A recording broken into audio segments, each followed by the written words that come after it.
I never imagined a hospital visit would shatter the foundations of my life. One moment, I was just another patient waiting for answers about an illness no one could explain. The next, a folded note slipped into my purse warned me to run from my own family. The words were so absurd, so terrifying, that for a moment I almost laughed. But that night, staring at the familiar walls of my home, I realized the warning had saved my life, because the woman I trusted most in my sickness, the one who cooked my meals, handed me medications, and spoke sweetly of my recovery, was slowly killing me. My name is Thelma, and I was 63 when this began. For months, I had been trapped in a fog of fatigue, dizziness, and stomach pain. I slept 10 hours a night, yet woke exhausted. My hands trembled. My thoughts slipped like water through my fingers, and I felt as if life was draining out of me. My son, Marcus, insisted I keep seeing Dr. Williams, though his tone held more irritation than concern. My daughter-in-law, Oilia, wore her concern like a perfect mask. "We're all so worried about you," she told me with her warm smile, though something in her eyes never seemed to match the words. She had taken over my care, completely preparing every meal, managing every pill, and discouraging me from going anywhere alone. At first, I thought her devotion was a blessing. Later, I would understand it was my prison. On that Tuesday morning, the medical center was crowded with patients clutching hope and fear in equal measure. I shuffled down the hall behind a nurse named Sarah, a woman about my age with kind eyes behind wire-rimmed glasses. She seemed nervous, her gaze darting toward the door as she took my blood pressure. When I mentioned how much my daughter-in-law helped me with food and medications, her jaw tightened almost imperceptibly. She asked if my symptoms ever improved, and I admitted I had felt better during a weekend at my sister's house in Phoenix. The relief had vanished as soon as I returned home. Sarah froze, then excused herself quickly. Moments later, she was gone, leaving me unsettled. It was only after Dr. Williams came in with his usual inconclusive answers that I discovered the folded paper in my purse. My hands trembled as I read the neat handwriting. "Do not eat anything your family prepares. Do not take any medications they give you. Someone is trying to hurt you very slowly. Leave your house immediately and call the police." My heart pounded so hard I could barely breathe. I knew instantly Sarah had slipped it to me. But why? What had she seen in me that made her risk her job with such a drastic warning? Driving home? The note burned like fire in my purse. I pulled into my driveway, dread tightening my chest as I saw Oilia's car. Through the kitchen window, I watched her move with calm precision, checking something in a small vial before tucking it into her bag. My home, once a place of safety, now looked sinister. Still, I forced myself inside. "How was your appointment?" she asked brightly, wiping her hands on a towel. "I'm making your favorite chicken soup." My stomach twisted. For months, that soup had been a comfort. Now it smelled like poison. I tried to avoid eating, but her insistence was unnerving. "You need your strength," she pressed. "I added special herbs to help your stomach." The word special chilled me. That night, she brought tea to my bedroom, as she had countless times before. I pretended to drink it, then poured it down the drain. Hours later, I felt clearer than I had in months, for the first time. I wondered if the illness was not inside my body at all, but being placed there from the outside. The next evening, I saw what I had feared from the shadow of the hallway. I watched as Oilia stirred soup and, without hesitation, uncapped the same small vial and dripped liquid into the pot. My blood froze. This was no paranoia. I had just witnessed my daughter-in-law poison my food. I retreated to my room and locked the door, shaking from head to toe. All at once, the pieces of the puzzle aligned: the bitter taste in my meals, the relentless pills, the endless sleepiness, her quiet campaign to convince Marcus I was confused and slipping into dementia. It was a plan so cruel it took my breath away. She was not caring for me. She was eliminating me, one carefully prepared meal at a time. That night, I refused to touch anything she brought me. For the first time in months, I stayed awake, my mind sharp. By morning, I knew the truth. If I didn't act quickly, I might not live to see another week. Morning brought a clarity I had not felt in months, as if someone had opened a window in a stale room and let the air sweep through.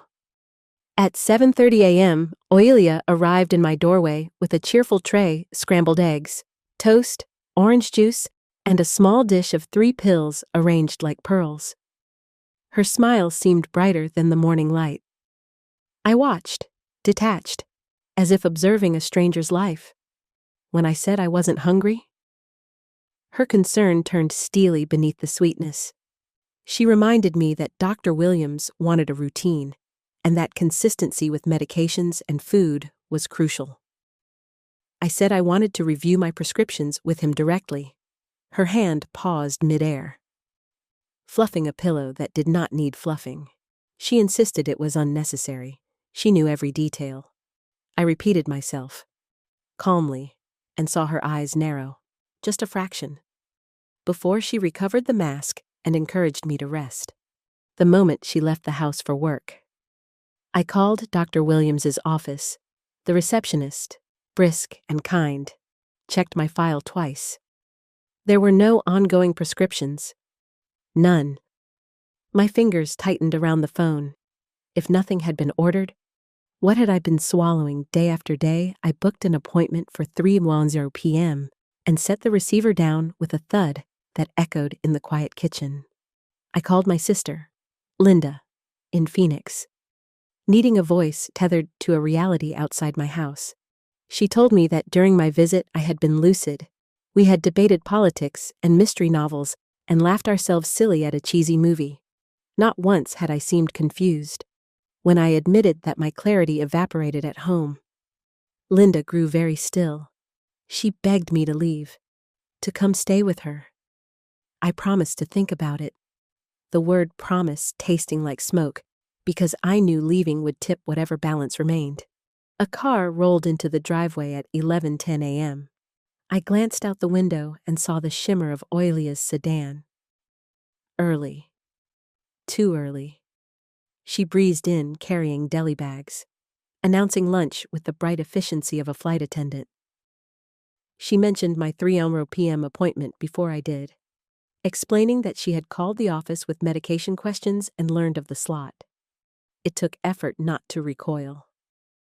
An invisible thread tightened around my throat. She was checking, adjusting, making sure her story matched the records she believed existed. I told her I would drive myself. She said I shouldn't drive when the episodes came on. The phrase rang like a bell meant to summon doubt. I repeated that I felt unusually clear today. Her smile flickered, then returned. She plated a chicken salad sandwich and ladled vegetable soup into a bowl. Both looked innocent. That was the point. I set the plate aside and said I would eat later. The concern in her voice sharpened to urgency. "You're wasting away," she said, pressing the spoon toward me. I wondered if she realized she had already gone too far, that the pressure itself was a confession. My phone rang. Marcus. I asked him to come immediately. He hesitated. Court, deadlines, a cascade of reasons to postpone, but I used the voice I had not used since he was a small boy about to touch a hot stove. He said he would be there in 20 minutes.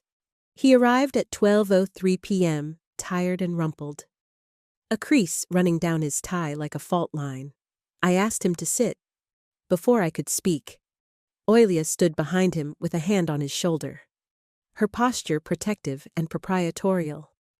She described my difficult morning and suggested my stress was altering my thinking. I kept my eyes on my son and told him plainly there were no prescriptions on file. I had called and confirmed. He frowned. The first crack in the wall. He asked why I took 3 pills every morning if none had been ordered. I guided him to the cabinet and placed the bottles in his hands, pointing out the dates, 6 months old, half full when they should have been long empty. He turned them over, lawyer's precision scanning every label. "This doesn't make sense," he murmured, behind him. I felt rather than saw the blink and you'll miss it panic in Oilia's face. She recovered quickly, blaming a supposed pharmacy glitch and reused labels. She sounded plausible. She had practiced being plausible. I asked Marcus to call Dr. Williams' office himself. He did, right then, and I watched the moment the truth reached him through the tiny speaker. Watched the muscles in his jaw flinch. No prescriptions, no treatment plan involving daily pills. When he hung up, the room turned very quiet. He asked his wife what medications she had been giving me and from which pharmacy. She opened her mouth, closed it, then spun a web of miscommunications. Marcus did not move.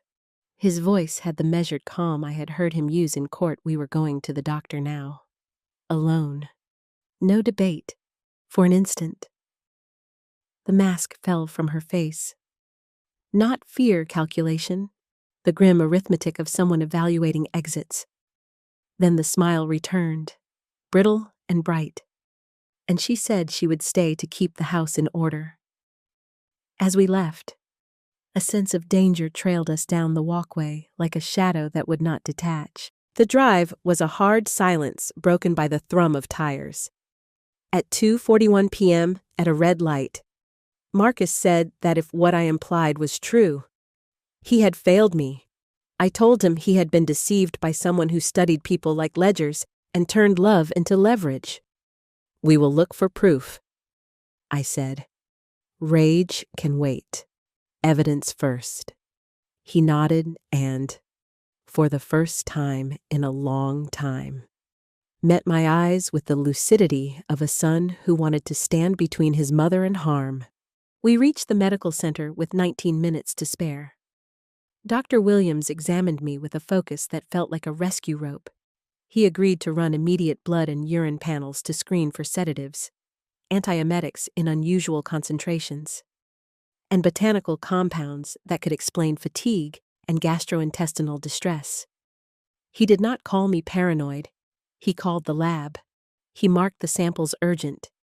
He promised preliminary numbers by morning and a full panel by Friday. When Marcus asked if such a mixture could mimic dementia, the doctor answered yes, and that the pattern, if present, would be hard to miss. I exhaled a breath I had been holding for months. We walked back into the afternoon sun at 3:46 p.m., the world briefly ordinary cars glinting, a child balancing a lollipop on a curb, a nurse laughing into her phone by the entrance. Everything looked normal. That was the point. Sometimes the mask is so perfect you forget there is a face beneath. Marcus unlocked the car and paused. "If the tests confirm this," he said, "we go to the police." I nodded. The relief of being believed spread through me like warmth after cold rain, but relief carried a warning while we sought proof. The architect of my illness was alone in my house, free to erase traces and lay new snares. The note's voice returned to me, steady as a metronome. "Trust no one. Go somewhere safe." We drove home fast, braced for whatever waited behind the red door. When we pulled into the driveway at 4:22 p.m., the first thing I noticed was the absence of Oilia's car. Marcus unlocked the front door, and we stepped into a silence that felt staged. On the counter, lay a handwritten note in her tidy script. She claimed she had gone to her sister's house to give us space and hoped Dr. Williams had provided clarity. The neatness of the words made my skin crawl. Marcus read it twice. His lips pressed in a thin line. "She's running," I whispered. He didn't argue. The next morning, at 9:07 a.m., Dr. Williams called with the preliminary blood test results. His voice carried a gravity that confirmed my fears. In my system were measurable traces of 3 substances: a mild sedative, a nausea medication that at high doses caused confusion, and a plant extract known to sap energy and disrupt digestion. "Mrs. Richardson," he said. "Taken together, these could explain every symptom you've reported, and their combination suggests deliberate administration." Marcus, who had been listening on speaker, closed his eyes. "That's poisoning," he said. Dr. Williams agreed and recommended contacting law enforcement immediately. By 2:00 p.m., Detective Sarah Martinez was sitting in my living room, pen moving steadily across her notebook as I described the past months. She had the kind of face that seemed to weigh every word with fairness. "This pattern," she said, "we see it more than people realize. Gradual poisoning in domestic situations is often linked to financial motives. Our job now is to build evidence strong enough to withstand scrutiny." A forensic team combed through my kitchen and bathroom. They found traces of the same substances from my blood in the herbal tea blend Oilia had been preparing for me each night, and in the handbag she had left behind, tucked into a side pocket, were 3 vials containing concentrated versions of the compounds. Detective Martinez glanced up at me. "This is more than enough to pursue attempted murder charges." But the suspect was gone. Her sister insisted she had not arrived. Her phone was disconnected. It felt like she had evaporated. I could not shake the fear that she was watching us from some shadow, waiting to see what we discovered. 2 days later, at 6:15 p.m., my phone rang. It was Sarah, the nurse, who had slipped the note into my purse. Her voice was urgent but steady. "Mrs. Richardson, I saw the news. I need you to know the woman you call Oilia isn't who she claims. Her real name is Olivia Chen. She's done this before?" My breath caught. "How do you know?" Her answer chilled me more than the diagnosis had. "Because she did it to my mother." Sarah explained that 5 years earlier, Olivia had married an older man in Oregon who died of what appeared to be Alzheimer's complications. Before that, she had worked as a live-in caregiver for Sarah's mother, a wealthy widow in California. Within 6 months, her mother had developed sudden memory problems, confusion, and wasting fatigue. 18 months later, she was dead, leaving everything to Olivia. "I tried to alert the police," Sarah said, her voice cracking, "but my mother was cremated, and without toxicology, there was no case. Olivia vanished with over $200,000. When I saw you, when you described your symptoms, I knew I couldn't let it happen again."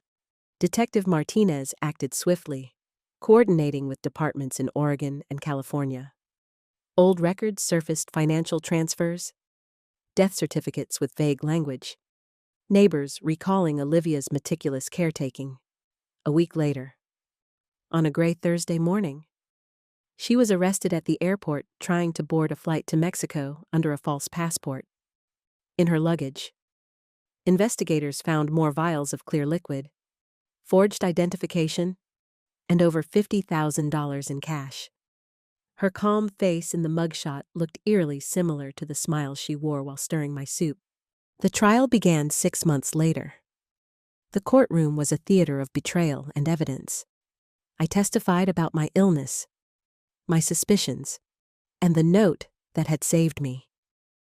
Marcus described how he had been convinced of my decline, how easily his wife had woven stories of my confusion. Sarah told the court about her mother, her testimony steady despite the grief in her eyes. Medical experts explained how the compounds mimicked disease, leaving families to believe their loved ones were dying naturally. Through it all, Olivia sat serene, her expression unreadable, even when the jury returned with guilty verdicts for attempted murder, conspiracy, and fraud. Her face never cracked. The judge, his voice heavy, sentenced her to 25 years in prison, calling her crimes calculated cruelty. For me, the true trial began afterward. Marcus carried guilt like a weight around his neck, haunted by how he had trusted his wife over his mother. We spent long evenings unraveling the manipulation, piece by piece, until he understood that he had been groomed as carefully as I had been poisoned. She studied us, I told him. She knew exactly which strings to pull. Slowly, the anger he felt toward himself eased into clarity. He had been a victim too. Within months of halting the substances, my health returned. The nausea vanished. My appetite bloomed, and I gained back the weight I had lost. More than anything, the fog in my mind lifted. Dr. Williams marveled, calling it a recovery like watching someone return from the dead. I sold my house too full of shadows and moved near Linda in Phoenix. Each morning I woke without dread, felt like a small miracle. Marcus visited often, sometimes with a kind new girlfriend whose warmth reminded me what genuine care looked like. But healing was not just personal. Detective Martinez kept in touch, and soon more cases emerged. Women in other states. Elderly men whose deaths had been attributed to natural decline, all traced back to Olivia. Authorities began calling it the caregiver murders. I testified again, standing in solidarity with families who now understood that their grief had been manufactured by a predator wearing the mask of compassion. It was painful, but it was also purpose. I had survived, and my story could protect others. By the time I turned 65, I was living in a small adobe-style home near Linda's place in Phoenix. The desert air crisp and dry, my health restored. The nightmares had mostly faded, though sometimes I still woke at 3:00 a.m., heart pounding, remembering the quiet clink of dishes outside my bedroom door. What haunted me most was how ordinary it all had seemed, how care had disguised cruelty so perfectly. Yet life had returned to me in full colors. I gardened in the mornings, cooked my own meals, and savored the independence I had almost lost forever. Marcus visited often. He was working through therapy, slowly releasing the guilt of believing Olivia over me. At first, he couldn't even look at old photographs without shame. But I told him again and again, you trusted your wife. That's what marriage is built on. She weaponized that trust. You were a victim, too. In time, he began to believe me, his new partner, a kind woman with laughing eyes, sometimes joined him. The contrast was stark where Olivia had been polished and calculating. This woman was genuine, her concern free of the sharp edges that once kept me caged. Seeing them together helped both Marcus and me heal. Meanwhile, Detective Martinez kept me updated. Investigators uncovered links between Olivia and at least 8 suspicious deaths stretching back over 15 years.